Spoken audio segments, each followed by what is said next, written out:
So we got the site about a month ago from City Council. It's been sitting empty for about 3 years. This dream I'm scared I'll eventually wake from. It was once a really successful allotment. It's everything I promised, it's everything. Basically, we're trying to develop it as a community garden, as opposed to the old kind of allotment model where people have responsibility for specific plots. This is completely open, and all the food that's produced is taken or is used by people that are involved in the project. Tell your heart I have won.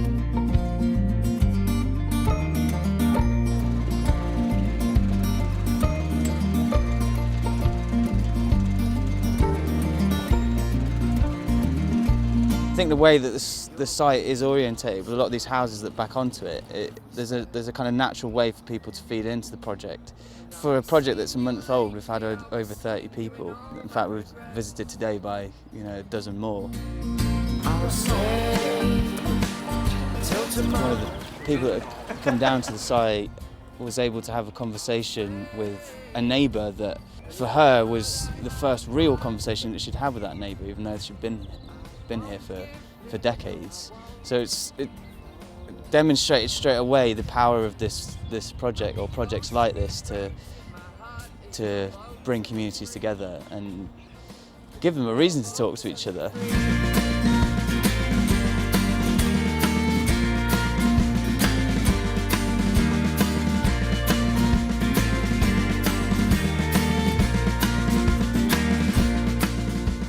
I imagine it looks quite disordered to you. I don't know. It is disordered. To be anchored must be the saddest case of. These spaces, they aren't just about producing food. They aren't just about working and learning about plants.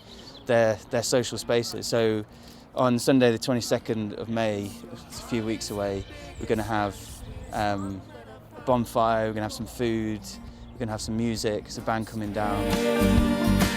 Until tomorrow comes, and I'll stay. Just trying to, in its early stages, just open it up in ways that will encourage people to see what's going on here, but also understand that there's different ways that they can access the project and enjoy the project. You want to do it? I'm just thinking that Yeah, I know. you can't kick one chick, because Right. key to the lady, you see. You see.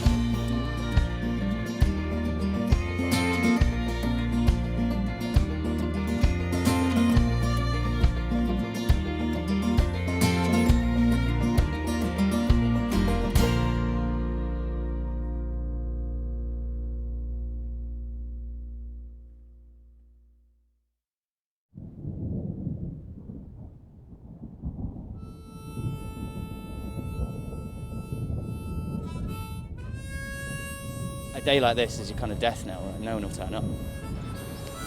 So it was amazing to come down today and just see everyone here, like the amount of people on a rainy day. I've never seen it before. So really, really great stuff. Couldn't be happier. That said, still worried about the 22nd.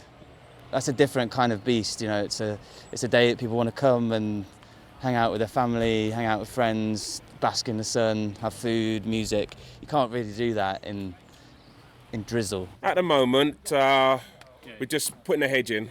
Various hedging trees. We've got hawthorn, field maple, and a cherry in there for good measure. That'll be the one that'll really show off the best. But that'll have a little bit more height. But once we get up to a certain height, then they'll be cut. And then just a nice size hedge then. And it act more of as a natural barrier rather than see a fence. So it'll look a lot better aesthetically. But the ground at the moment is good for digging.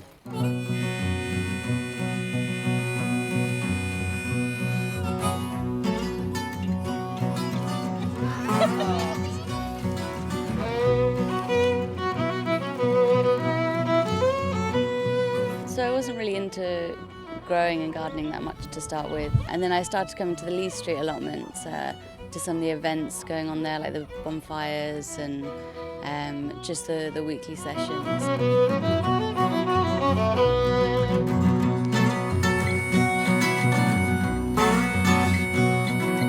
Starting this one, which is like such a massive space and such a great group of people, like there's a real enthusiasm to get stuff done here.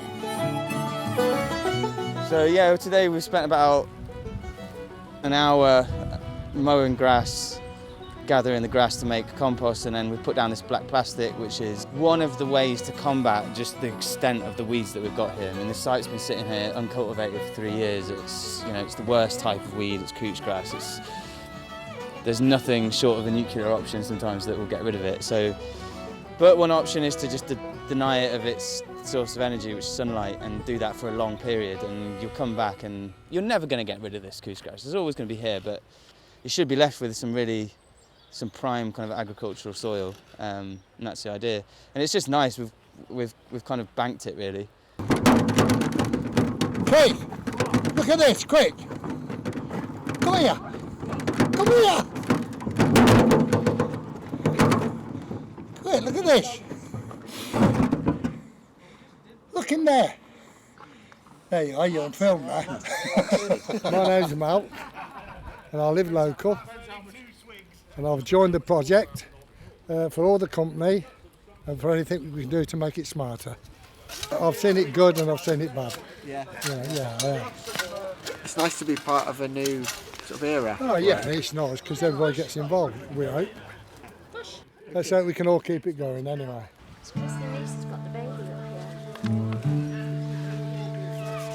Is there any way that frog can contribute to the development of the site? The frogs are essential in keeping down some of the pests that, you know, ideally we'd like to keep to a minimum, like slugs. So the frog, you know, Put him to work. we can put him to work eating the slugs, but I think, you know, a bit of a mascot as well, a bit of a, you know, a symbol of the willingness to come out in the rain and carry on. That's it.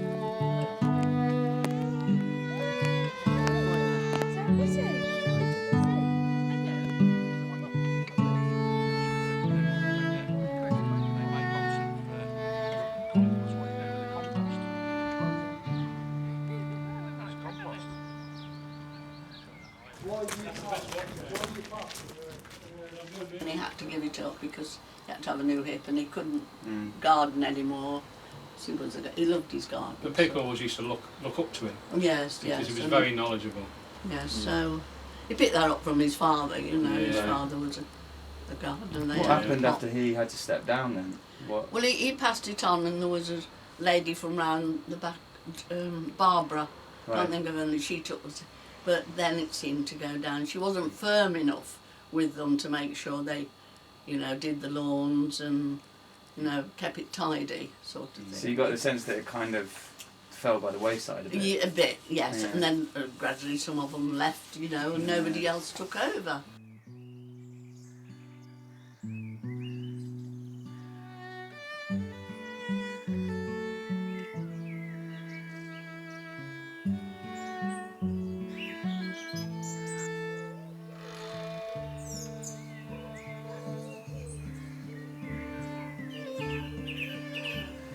It'd be nice to see the allotments back up there, wouldn't it? Yes, I'm pleased that something's going on.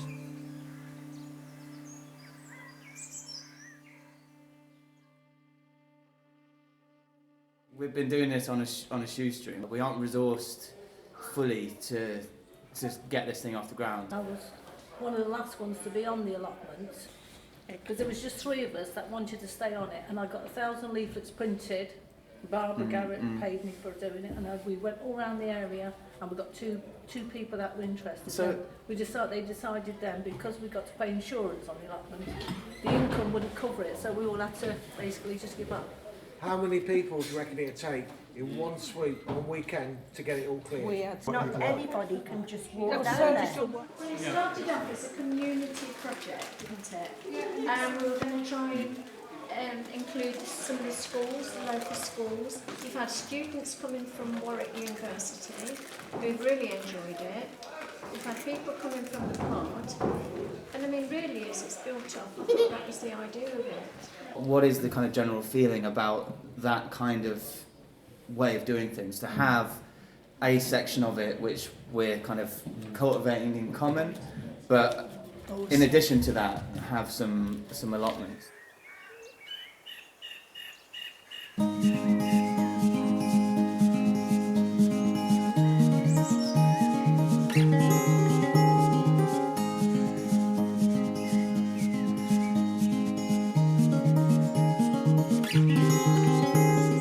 Society at the moment there's a lot of discussion about mental well-being and stuff like that, and I know that the pod do some work with people with mental health, mental issues. I personally have been diagnosed with clinical major depression, and for me, retiring early, it was a case that I had to make choices, lifestyle choices.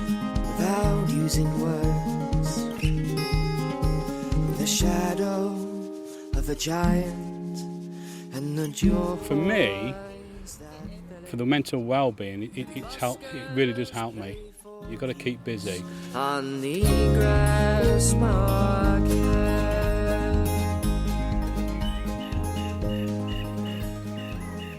I've got involved with this project. It was very, very timely for me, to be perfectly honest. Chris came round, dropped some leaflets round, and I thought that's a good idea, because this allotment here has been empty for a few years now. We back onto it. My house backs onto the derelict area, which once was allotments, and we're just trying to improve the allotment area, and then the pod saying they were going to get involved in it, so the neighbours have just come over to help out, sort of thing. I've lived in Holbrooks itself for 56 years. I've lived in Holbrooks for 50 odd years. So I thought, well, being local, it's going to help other people, it's going to help the pod. I'm going to be able to offer some help and some guidance. Probably not in planting that much, I'm not very much a gardener, but the digging and that sort of thing, and the mending the fences. I'm not a real gardener, sort of thing, so just a matter of cutting the grass and that's it, but I'm willing to get stuck in and have a go. It's really therapeutic, like just touching the soil and planting things and caring for things and just getting kind of stuck in. It's an escape. It gives me some activity where I can actually, if you like, not use my brain too much, although my wife will probably say I haven't got a brain.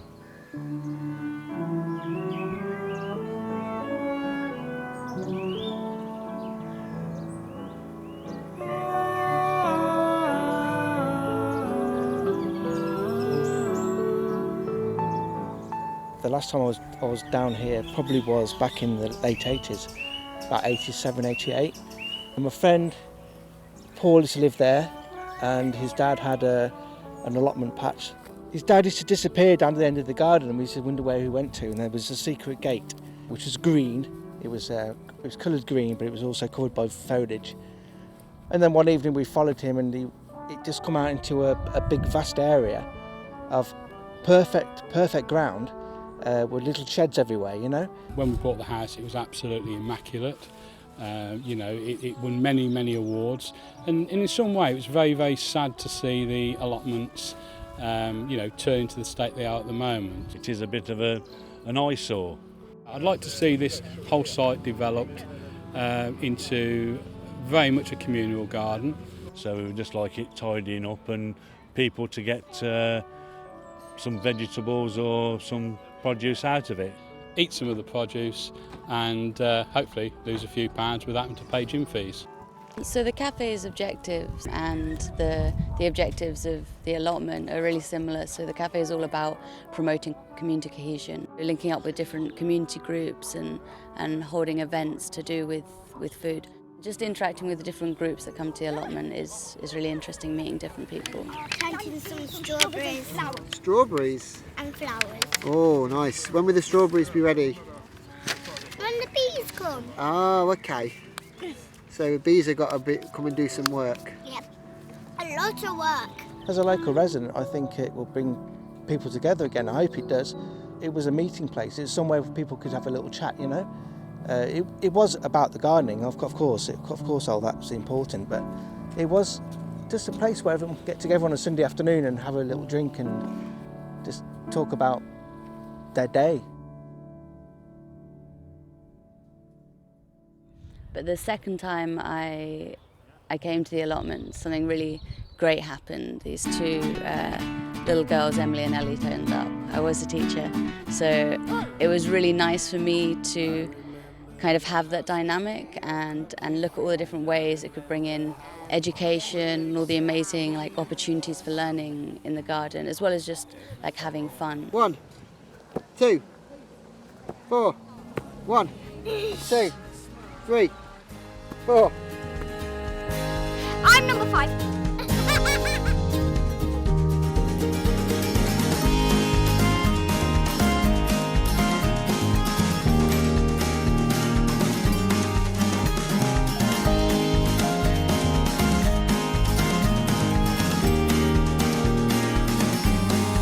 I've got some fun in a minute, look. I've got some fun in a minute. Oh, God. My uncle, who was allotmenteer for all his life, he was 94 when he passed away. He was still digging allotments when he was, I think it was about 87. A full-size allotment in Charlesmore. And I've actually got one of his knives here. I suppose it's quite sad in some way, you know, but it's one of the things he gave me. This knife here, you know, he used to use everything. I went into his house one day, he was cutting his toenails with it. You know, it was part of him. I've got some of his tools that he gave me. I've got a rake and stuff like that. Again, you know, he had that in from the 1960s. And buskers play for keeps. My son planted a stone in a pot off our plum tree in our garden, and he planted that tree. He planted it in 1970, and when he comes down from Scotland and he goes down that entry to see if it's still there, and he says if you chop it down he'll have your nose. That's an asset of the site, really. Yeah. We're really delighted to find those trees. The respect that is being fostered there is strong. How will this work?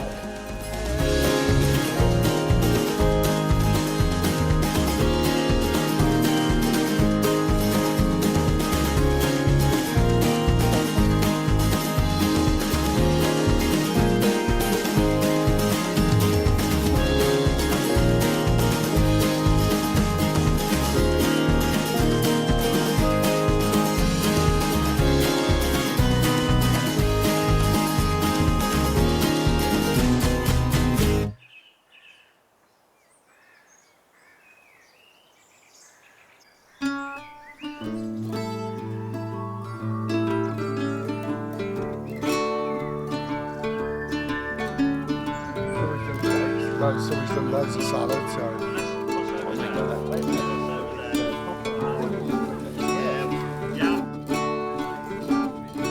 It's definitely the mood of this project. It feels less like it needs to be micromanaged. A lot of people have already given stuff, like the gazebo's come from Park Service. Terry was here when I got here mowing the lawn. They've bought cakes, people have baked cakes.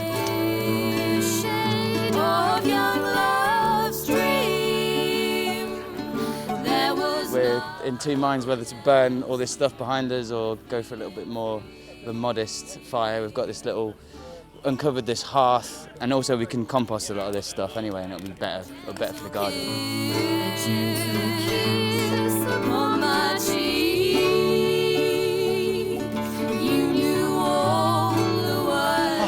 Started about 15 minutes ago, that one. The only thing that's caused me anxiety is the weather. I've just been kind of checking it every day and just, I don't know, praying that it's wrong, because it's been threatening rain this whole time. It doesn't matter if the rain comes down or the fog clouds your view of the ground. No, it doesn't matter anyhow. We're looking at some snails here, but we think that one's dead because it's not moving at all. Snails are pretty slow though. Which one are you going to eat, Ellie? I'm not going to eat them! What? I thought you ate the snails. Okay. You got makeup on? Yep.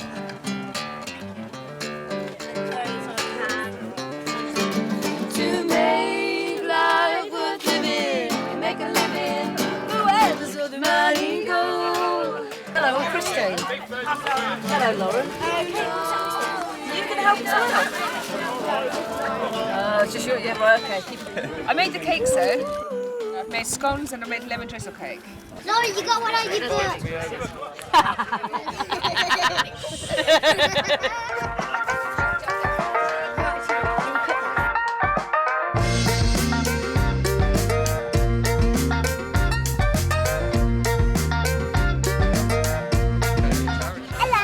Hello.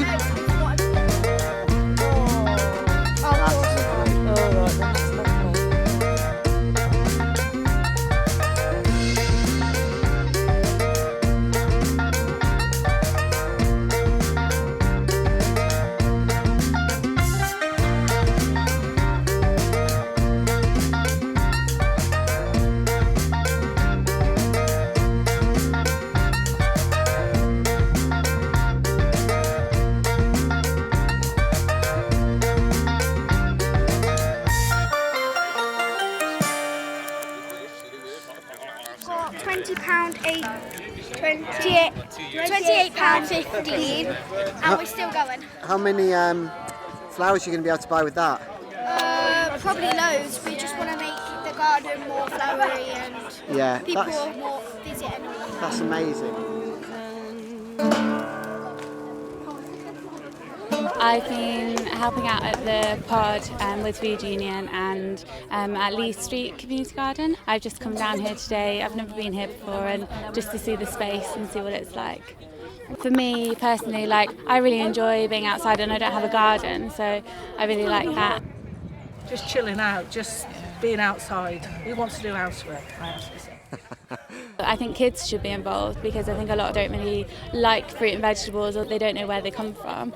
To go through the whole process of like growing something from seed to the point of it being on your plate is amazing. This is our first produce at this Big Avenue allotments, or gardens I should say.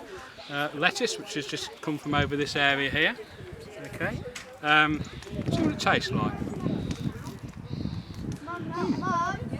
Quite nice actually. It makes you like really appreciate food a bit more, and gets you used to kind of what grows in this country as well. How do you know when the strawberries are grown? Because there's like this little bit, but you can only pick them when they're red. So the flower will tell you? Yeah.